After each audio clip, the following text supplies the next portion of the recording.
안녕하세요. 뽀족스람 채널에 다시 오신 것을 환영합니다. Halo guys, selamat datang kembali di Pojok Serem. Hari ini gue akan menceritakan film dari Korea yang berjudul Ex-Homa. Hayo kita mulai.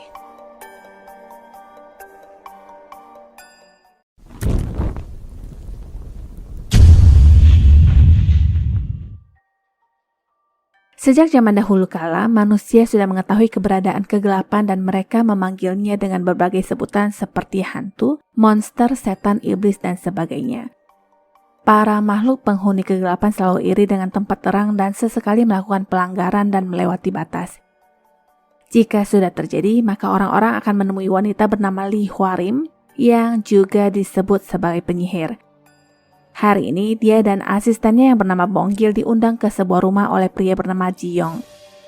Ji-young menceritakan permasalahannya dari adiknya yang mengakhiri hidup di rumah sakit jiwa dan gangguan pada anaknya yang baru saja lahir sampai dengan mendengar sendiri suara teriakan saat menutup mata. Ji-young mewarisi darah dari kakek sebagai cucu tertua yang diyakini ada sesuatu. Awalnya orang akan mengatakan sebagai penyakit genetik lalu menyalahkan Feng Shui di rumah, tapi Hwarim sendiri mengaku melihat bayangan saat dia menapak di rumah tersebut yang dia sebut sebagai bayangan yang menekan garis keturunan keluarga. Bayangan tersebut diyakini berasal dari mendiang kakek Ji-young yang lebih tepatnya disebut angin makam atau bencana kuburan leluhur. Untuk mengatasi ini semua, Hwarim mengaku membutuhkan beberapa tenaga ahli. Cerita berlanjut ke seorang ahli Feng Shui yang dipanggil Sang Deok yang dipercaya dapat memilih tanah pemakaman yang tepat untuk para orang yang sudah meninggal bersama temannya yang bernama Yong Geon yang adalah ahli mayat. Teori Sang Deok, sekelompok tubuh dan pikiran berbagi gen yang sama. Ketika aktivitas fisik manusia berhenti, mereka akan berubah menjadi bumi dan kita akan menyedot tanah juga menginjak tanah untuk melewati siklus hidup dan mati berulang kali. Singkatnya, tanah menghubungkan dan mengedarkan segalanya. Malam itu Hwarim dan Bonggil menemui Sang Deok untuk berdiskusi tentang permasalahan klien mereka Ji-young yang tinggal di Amerika. Menurut penerawangan Hwarim, mereka terkena angin makam yang membuat cucu tertuanya mengidap penyakit tertentu, bahkan sampai bayi mereka yang baru lahir. Ji-young sendiri membahas tentang penggalian kuburan kakek dengan keluarganya, tapi ibunya sepertinya tidak begitu percaya dengan omongan Hwarim dan menganjurkan agar cucunya tetap dirawat di rumah sakit saja. Menurut ibunya, mereka hanya perlu menjauh dan hidup normal. Walaupun begitu, Ji-young tetap meminta Sang Deok untuk memeriksa kuburan kakeknya di provinsi Gangwon Utara. Tempat pemakamannya sendiri berada di atas gunung. Kuburan sang kakek begitu sederhana, bahkan hanya terdapat batu nisan tanpa nama. Diceritakan Ji-young semasa hidup kakeknya dulu, dia sudah berjasa yang menemukan segenggam harta karun Feng Shui dan karena itulah seorang pejabat menghadiahkan kuburan tersebut dan pemakamannya pun dipimpin oleh seorang bisu bernama Ki Sunai. Karena pada saat itu lagi hits perampokan makam, maka dengan sengaja kuburan sang kakek dibuat sesederhana mungkin agar terhindar dari hal tersebut. Entah kenapa Sang Deok menyerah dan mengatakan dia tidak bisa melakukannya lalu pergi. Mereka menanyakan apa alasannya tapi tetap saja dia membisu dan langsung masuk ke dalam mobil. Ini aneh karena biasanya dia itu mata duitan dan akan melakukan pembongkaran ulang makam demi cuan, tapi kali ini menurutnya itu adalah makam terlarang yang tidak boleh disentuh. Selama 40 tahun karirnya, tempat ini yang paling menakutkan yang diyakini sebagai rumah hantu yang tidak cocok untuk tempat peristirahatan terakhir. Jika sembarangan memindahkan makam, hasilnya pun akan sangat fatal. Dari rubah-rubah yang ada di sekitar makam saja sudah terlihat jelas sangat keterlaluan karena sesungguhnya rubah dan makam sangatlah tidak cocok. Ini tempat terburuk dari yang terburuk yang pernah ada. Mereka lalu kembali ke hotel dan Ji-young bercerita bahwa seharusnya dia mempunyai 2 anak lainnya, tapi sayang sang istri keguguran dan anak bayi yang baru saja lahir itu adalah hasil perjuangan sulit mereka, tapi sekarang anak itu sedang berjuang di rumah sakit. Dengan segala kerendahan hati, Ji-young memohon agar bayinya diselamatkan. Hwarim sendiri menyadari ketidakberdayaan dan hati yang hancur dilihat dari tangan Ji-young yang bergetar. Karena itu Sang Deok menanyakan adakah yang disembunyikan dari mereka karena angka 1283189 yang terukir di bagian batu nisan itu mempunyai makna dan pesan yang sangat jelas. Ji-young mengaku tidak menyembunyikan apa-apa, tapi Sang Deok tetap berkata memindahkan kuburan dari tempat jahat yang detailnya tidak diketahui sangatlah berbahaya seperti menggali tambang dengan tangan kosong.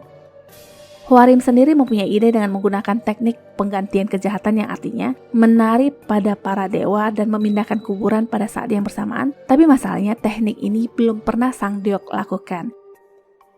Besoknya, mereka mulai menyiapkan 5 ekor bangkai babi untuk melakukan ritual sihir yang dikenal sebagai membalikkan bencana.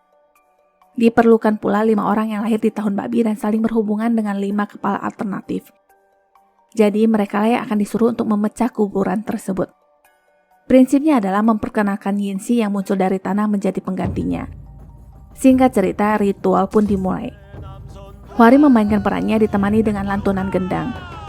Jiyong disuruh untuk menepuk makam kakeknya 3 kali dan setelahnya, kelima pria ini pun mulai menyangkul. Acara itu disaksikan oleh bibi tertua dari Jiyong yang sebenarnya agak tidak setuju. Lama menyangkul akhirnya peti mati terlihat. Tanah diakui begitu dingin dan peti sendiri terbuat dari kayu cemara yang diperuntukkan bagi keluarga kerajaan. Peti lalu diangkat yang rencananya akan dikremasi dan Sang Deok melemparkan sebuah koin dengan ucapan terima kasih yang sudah meminjamkan tanah tersebut untuk kuburan selama ini.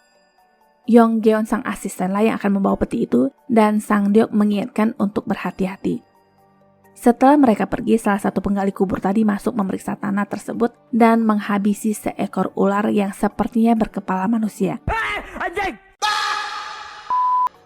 Suara teriakan perempuan langsung terdengar di telinga Hwarim yang tentu saja tidak terdengar oleh orang biasa.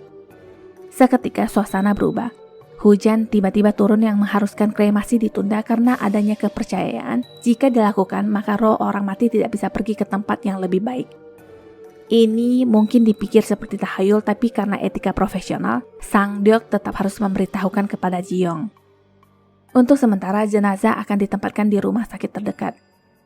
Sang bibi yang jadul sebenarnya sangat menentang kremasi dan dia tetap berpikir ingin memakamkan ayahnya, tapi untuk sementara mereka akan beristirahat dulu sejenak. Sang Deok pergi berkunjung ke kuil Baugo di sekitaran gunung dan bertemu dengan Pak Jian. Dia menanyakan kepala biara kuil yang katanya mahir dalam Feng Shui. Sang Deok menyebut nama Qi Sunai, tapi Jian mengatakan bukan melainkan Tuan Yuan Fang. Mengenai makam si kakek, Jian pernah mendengar desas-desus yang katanya banyak harta karun yang tertanam di dalamnya. Ada pula yang mengatakan itu adalah makam orang terkaya di Korea Utara.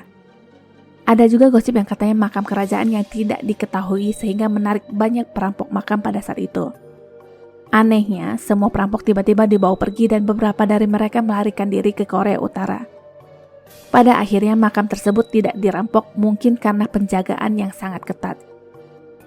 Jian memperlihatkan beberapa barang peninggalan para penggali pada masa itu yang adalah besi-besi dan ternyata dia juga sebenarnya adalah salah satu dari perampok makam. Di sini Sang Deok mendengarkan kisah perampokan makam dan nyatanya di rumah sakit pun ada orang silau harta yang mencoba membuka peti tersebut saat Yonggeon makan di luar. Ketika peti berhasil dibuka, Hwarim dan Bonggil kebetulan masuk yang menanyakan apa yang sedang dia lakukan. Hwarim tiba-tiba pingsan dan petugas rumah sakit itu pun langsung kabur. Kejadian ini dikabarkan ke Sang Deok dan dia langsung berkemudi ke rumah sakit. Hwarim yang sedang dirawat mimisan dan mengaku merasakan sesuatu yang jahat keluar dari peti tadi. Di rumah Jiyong sendiri, ayahnya yang lumpuh tiba-tiba menyebut ayahnya seakan merasakan firasat. Terdengar suara laki-laki memanggil nama ayah Jiyong agar membukakan pintu untuknya. Dia pun membuka pintu dan melihat ke belakang sambil memanggil ayahnya. Sosok itu tertangkap di cermin yang memang terlihat berdiri di belakangnya. Istrinya yang tak lain adalah Ibu Jiyong masih tidak tahu apa-apa yang sibuk berdansa sendiri. Sang ayah berbicara sendiri dan sosok jahat itu memasukkan tangannya ke dalam tubuh lalu meremas jantungnya yang membuatnya kesakitan. Istrinya pun seperti dansa dengan sesosok bayangan dan entah apa yang terjadi, hanya terdengar teriakan di dalam rumah. Sang Deok diberitahu jiwa seharusnya mengembara dengan gila-gilanya saat ini dan menyuruhnya menemui Jiyong di Seoul. Hwarim sendiri akan melakukan tugasnya untuk memanggil jiwa-jiwa kembali. Menurutnya, jiwa yang tertanam lama dan berteriak tapi tidak ada yang menolong itu menyisakan kebencian yang sangat dalam. Karena itulah dia akan mencari semua saudara-saudaranya. Suasana sekarang di luar sedang hujan, papan peti mati terbuka dan hantu bermunculan. Ritual untuk pemanggilan dan penangkapan hantu pun dimulai. Momen ini bersamaan dengan Ji-young yang sedang berendam di bathtub dan ada sosok hantu yang membuatnya kaget yang ternyata hanyalah mimpi. Singkat cerita, ritual berhasil. Roh itu berhasil diundang kembali dengan memasuki tubuh Bonggil. Roh yang begitu dipenuhi kebencian yang bahkan marah melihat dukun kecil yang memanggilnya ini. Hwarim memulai negosiasi dengannya, tapi Roh itu berkata hendak membawa anak dan cucu bersamanya. Hwarim menjawab itu sangat tidak baik dan Bonggil langsung muntah yang artinya roh tersebut sudah keluar. Sementara itu di tempat Ji-young, Sang-deok menelpon yang katanya sedang on the way ke sana, tapi anehnya di depan pintu ada yang mengetuk dengan mengaku sebagai Sang-deok. Sang-deok yang ditelepon mengatakan itu bukanlah dia dan menyuruhnya untuk menunggu juga jangan membukakan pintu.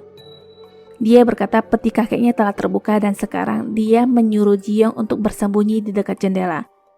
Di depan, gedoran pintu semakin kuat dan teriakan dari Sang-deok semakin intens yang menyuruhnya segera membukakan pintu, sedangkan ditelepon sebaliknya.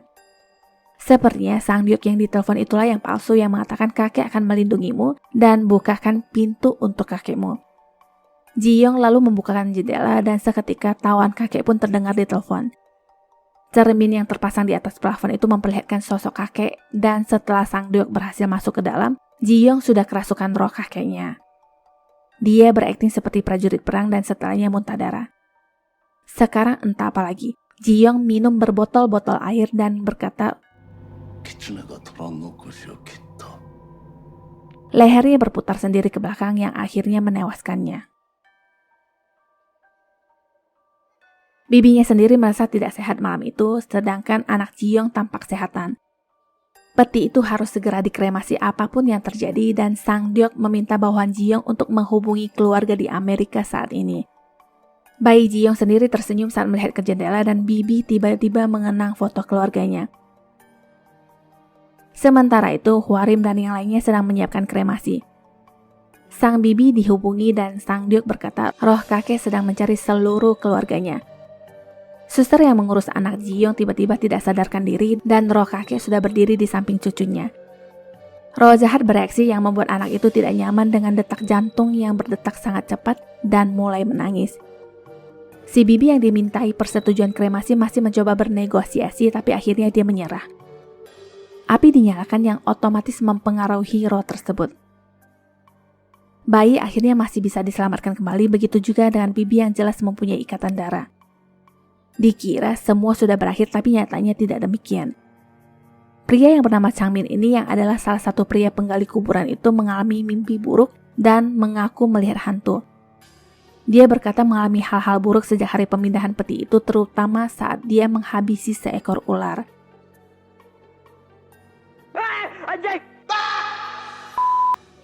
Sekarang dia meminta Sang-deok untuk menemukan ular yang sudah terbelah itu agar bisa selamat. Keadaannya sekarang sangatlah memprihatinkan sampai menangis darah dan hal yang paling dia sesali adalah apa yang dikerjakan hari itu. Setelah mendengar ceritanya, Sang-deok kembali ke TKP dan menggali tanah di bekas kuburan itu. Nah, di sini dia malah kaget menemukan kepala ular yang bentuknya seperti kepala manusia, tapi dari semua itu dia menemukan sebuah peti lagi di dalamnya dengan posisi tegak yang artinya ada kuburan bertumpuk. Penemuan ini dikabarkan ke komplotannya dan datanglah mereka ke TKP yang melihat sendiri peti yang dililit duri tersebut. Singkat cerita, peti itu dicabut dari tanah dan mereka membawanya pergi. Sekarang pertanyaannya, peti harus dibawa kemana jika tidak ada persetujuan keluarga yang akhirnya Sang-deok meminta tolong kepada penjaga kuil yang tak lain adalah Ji-an. Dia setuju peti ditempatkan di gudang dan Hwarim meminta beras ketan yang ditabur di sekeliling peti. Bonggil juga disuruh mengambil darah kuda yang juga akan disiramkan di sana.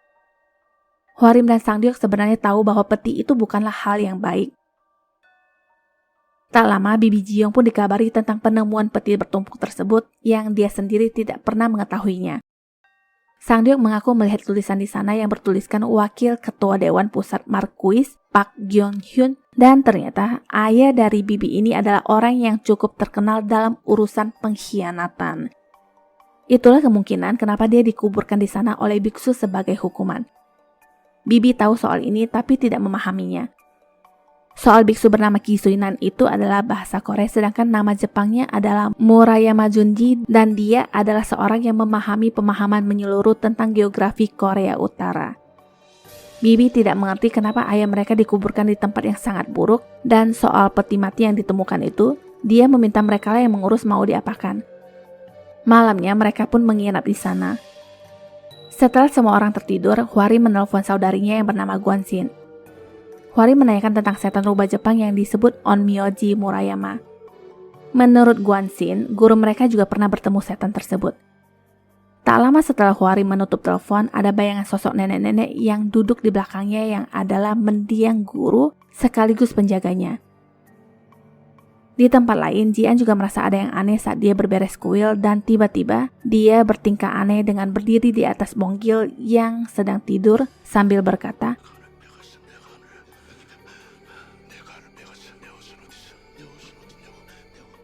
ada luka di wajahnya dan Bonggil yang tersadarkan langsung menuliskan jimat yang membuat Jian yang berbentuk roh tersebut itu menghilang.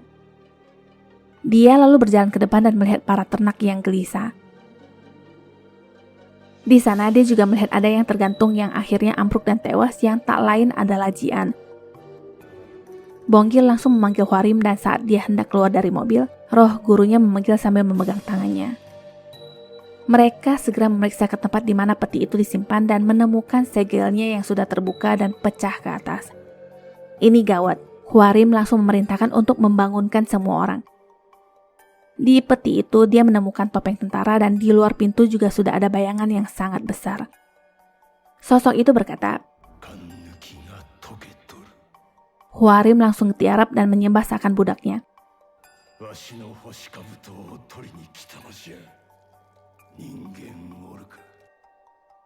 あなた様の部下です。お主は大名の言葉が耳に入らんのか。敵将の首を取ってきたのじゃ。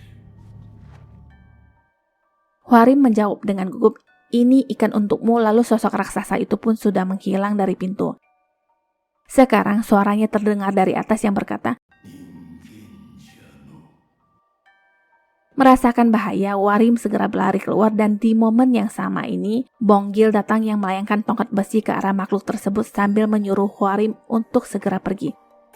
Singkat cerita, Bonggil terluka oleh makhluk raksasa tersebut. Setelahnya, kejadian ini lalu mendekati Hwarim, tapi pagoda biksu di dekat Hwarim itu lebih menarik perhatiannya. Dia malah melafalkan mantra doa yang menyebabkan api membakar tubuhnya sendiri dan melayang di udara seperti bola.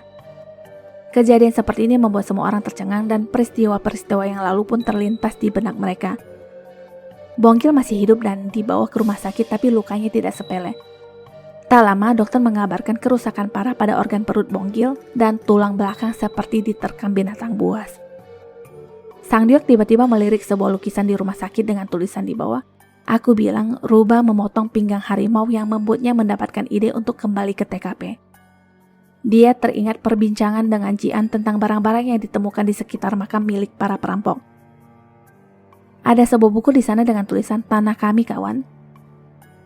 Golongan darah besi beserta selembar foto kawanan mereka. Di rumah sakit, Guanxin dan Chihui datang menjenguk. Hwarim lalu mengajak mereka melakukan sebuah permainan. Mereka mengucap mantra dan mulai bermain drama dengan beberapa sajen di depan, serta jimat yang ditempelkan di badan Bonggil. Mereka memainkan drama untuk memancing sesosok roh dan berbincang satu sama lain seolah mereka adalah orang yang sedang dirasuki oleh para roh. Bonggil yang tidak sadarkan diri berbicara sendiri yang menjawab, ayo makan dengan tenang. Apakah kamu menangkap beberapa ikan manis? Mereka melanjutkan akting yang terus mengorek informasi. Bonggil hanya tertawa mendengar perkataan mereka yang membuat Hwarim bertanya siapakah yang sedang merasuki tubuh Bonggil saat ini. Dia menjawab pemilik. Hwarim sendiri tidak sabar yang menyuruhnya untuk segera mengatakannya. Bonggil membuka mata dan berkata, tuanku adalah orang yang membunuh kaki persegi dan menjadi dewa. Hwarim ingin mengetahui di mana dia sebenarnya dan Sang Diok sendiri masih terus menggali kuburan lebih dalam lagi. Kembali ke Bonggil, dia mengatakan angka 38341712831189 yang artinya bunga sakura. Lanjutannya dia berkata dia adalah jenderal yang melindungi tempat itu dan di saat yang bertepatan pula, Sang Diok menemukan mayat utuh yang adalah raksasa yang dilihatnya kemarin. Ini menakutkan karena seharusnya peti itu sudah dicabut tapi seakan kembali lagi. Sementara Bonggil terus berteriak yang berkata, "Aku di sini, aku ingin menjadi tubuhmu." Dia melihat perut Guangxi yang kebetulan saat itu sedang mengandung dan berkata, "Aku ingin mengambil dagingnya dan menawarkannya," sambil tertawa. Melihat mimik muka yang menyebalkan itu, Hwarim langsung mencabut jimatnya sebelum dia berkoar-koar sampah lebih jauh lagi. Jimat itu lalu dibakar dan mereka mengetahui yang mereka hadapi itu adalah hantu Jepang. Guanxi lalu memperingatkan Hwarim agar tidak main-main dengan hantu tersebut dan di tempat lain, Sangdeok membahas seperti itu dengan Yonggyun. Jika digodok lebih dalam lagi, soal tulisan rubah memotong pinggang harimau adalah bentuk tanah Korea Utara yang disebut harimau dalam dunia Feng Shui. Harimau itu memeluk daratan. Angka bujur rintang terukir di bagian belakang batu nisan yang tepat di pinggang harimau. Menurut Sangdeok, setan rubah yang pernah disebutkan Hwarim itu ada di sana. Setelahnya, dia menemui Hwarim untuk membahas ini dengan memperlihatkan foto para penggali kuburan. Lagi bingung-bingungnya kenapa ada hantu di sana, Hwarim teringat perkataan Bonggil tentang jenderal yang menjaga makam dan berpendapat mungkin dialah yang menjadi jarum besi di sana. Sangdeok tertarik menguak misteri ini walaupun tidak menguntungkan. Dia merasa harus melakukan sesuatu untuk keturunan-keturunan bangsanya yang jelas akan hidup di tanah Korea dan untuk mereka semua yang masih hidup sekarang. Teorinya hantu itu menempel pada jarum besi yang tidak bisa hanya dengan dicabut begitu saja. Menurut Hwarim, hantu Jepang bahkan akan menghabisi tanpa ampun jika dia sudah mendekat. Ada cara lain yang hanya untuk menunda dan tiba-tiba Bonggil bereaksi. Ketika para medis datang, Hwarim sangat heran dengan tato di sekujur tubuh Bonggil karena yang dia tahu Bonggil orang yang menghindari tato, tapi kenapa ada tato Zuzing di sana? Karena itulah mereka berkendara menuju ke arah makam dengan tulisan mantra semuka-mukanya. Sebelum masuk, mereka sempat dicegat oleh beberapa polisi yang sedang patrol yang katanya mencari hewan buas yang sudah memakan korban. Sesampainya di sana, mereka menabur beberapa ekor ikan segar dan darah kuda pun disiapkan untuk hal-hal yang tidak diinginkan. Di rumah sakit, Bonggil dijaga oleh Guanxi dan Jihui. Mereka menempelkan jimat di pintu dan jendela, juga memagari dengan tulisan jimat di kaki dan dahi Bonggil. Hari semakin gelap, mereka masih menanti hadirnya hantu tersebut. Burung hantu cabut dan tak lama ada tangan yang keluar dari tanah mengambil seekor ikan.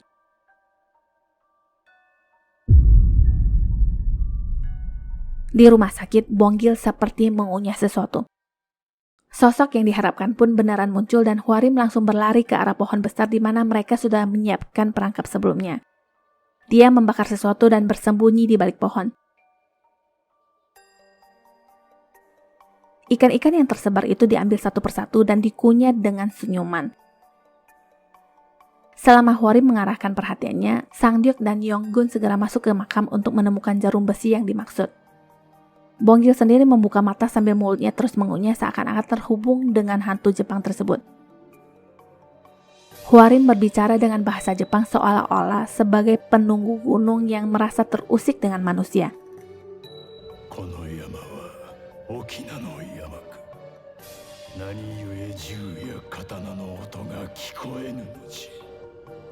Hwarim menjawab karena perang sudah berakhir, tapi hantu ini marah yang menyangkal.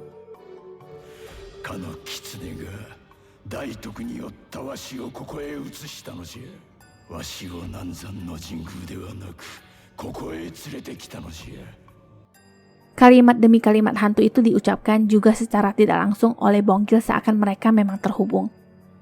Lama menggali, Sangdeok dan Yonggyun belum menemukan apa yang mereka cari tapi tetap belum menyerah. Hwarim sendiri sedikit gentar mendengar ucapan hantu gila ini yang mengatakan hanya takut dengan dirinya sendiri. Rubah itu mengutukku dan aku harus menjaga tempat ini. Hwarim kemudian memohon agar melepaskan manusia yang dia kendalikan sekarang yang tak lain adalah Bonggil, tapi hantu itu malah senyap. Tak lama dia sudah ada di depan Hwarim lengkap dengan helm perangnya. Anak manusia ini ketahuan tapi di belakangnya ada roh guru Hwarim yang terus menjaganya. Menyadari itu, Hwarim langsung pergi meninggalkan mereka dan hantu Jepang itu pun semakin murka dilihat dari fisik Bonggil yang terus berteriak. Guangxi dan Jihui terus mengucap mantra di samping Bonggil sementara Hwarim bertemu dengan Yonggyun. Yonggyun mengabarkan tidak menemukan apa-apa dan tiba-tiba di langit-langit ada bola api yang sangat besar. Sang Deok sendiri masih terus berupaya menggali sampai dia pun melihat bola api tersebut. Bonggil Komat Kamil mengatakan tolong ambil kembali pembelian aku. Ini benar-benar gawat. Yonggyun dan Hwarim segera berlari ke arah Sang Deok untuk meneriakinya segera keluar. Sang Deok sendiri bengong melihat bola api yang berputar di atasnya dan mengingat pembahasan mereka tentang hantu Jepang itu sampai bola api pun masuk ke dalam tanah. Di sana, hantu tersebut menanyakan Sang Deok maukah menjadi budaknya, jika tidak, maukah dia mendonorkan hatinya. Dia menyentuh wajah Sang Deok dan berkata, aku sudah melafal semua kitab suci yang tertulis tentangmu setelah 5 tahun. Sang Deok menjawab, besi tertanam di dalam tanah, jaga api di sana. Hantu itu kemudian menembus perut Sang Deok dengan tangannya dan Bonggil bereaksi berkata, nikmati hati segar itu. Hwarim dan Yonggyun yang melihat pemandangan itu berusaha membantu dengan menyiramkan darah kuda putih ke arah hantu tersebut yang membuatnya histeris seakan terbakar, lalu hilang yang meninggalkan helmnya. Bonggil bereaksi berkata tidak dapat menemukannya lagi, sedangkan Sang Deok mengingat roh yang menempel pada sesuatu dan berevolusi sambil melihat helm tersebut. Hwarim dan Yonggyun segera masuk yang bermaksud menolong Sang Deok, tapi sayangnya hantu itu muncul lagi yang langsung mengangkat keduanya. Melihat wajah Yonggyun, dia teringat akan musuhnya, sedangkan wajah Hwarim mengingatkannya dengan dukun yang mengurus sesi pemakamannya dulu yang dipaksakan padahal dia belum benar-benar mati. Sang Deok sendiri memikirkan teori-teori yang dipelajari sebagai guru Feng Shui. Kayu dan tanah di atas pesona bumi. Api, air, kayu, dan logam membentuk 4 alam. Sekarang api dan air sedang berkonflik. Logam dan kayu sangat bertentangan. Dia lalu memutuskan menikam kaki hantu itu dengan kayu yang membuat hantu tersebut kesakitan dan melepaskan orang-orang di tangannya. Sekarang dia menargetkan Sang Deok dan dari belakang, Yonggyun mencoba mencangkulnya tapi tidak berhasil. Besi yang terbakar sekaligus tidak kompatibel dengannya. Kayu yang basah karena darah lalu ditancapkan sekali lagi oleh Sang Deok dan di rumah sakit pun, Bong Li memuntahkan darah. Kayu basah lebih keras dari besi yang terbukti mampu melemahkannya. Pada akhirnya hantu itu berhasil dikalahkan dengan hantaman dari Sang Deok, tapi dia pun sekarat. Dalam hatinya, dia masih berkata sekarat, untunglah tidak begitu menyakitkan, sedangkan Yonggyun sudah begitu panik membawanya ke rumah sakit. Di pikiran Sang Deok, hidup di dekat kematian sepanjang waktu dan kini giliranku. Kematian kembali menjadi debu, tapi ada satu hal yang dikhawatirkan, yaitu pernikahan putrinya yang membuatnya bertahan. Sang Deok kemudian masuk ke ruang operasi dan disiarkan di berita, seekor beruang liar ditangkap hidup-hidup yang dituduh sebagai dalang dari apa yang sudah terjadi selama ini. Sang Deok ternyata masih bisa selamat, begitu pula dengan Bonggil. Musim semi berakhir dan semua orang kembali ke kehidupan sehari-hari seperti tidak terjadi apa-apa, tapi bayangan hantu Jepang itu sekilas masih tampak. Sang Deok juga masih dengan kerjaannya sebagai guru Feng Shui dan hadir di acara pernikahan putrinya. 시청해주셔서 감사합니다. 구독과 좋아요, 공유 잊지 마시고요. 다음 영상 알림을 위해 알람 설정도 부탁드립니다. Sampai jumpa.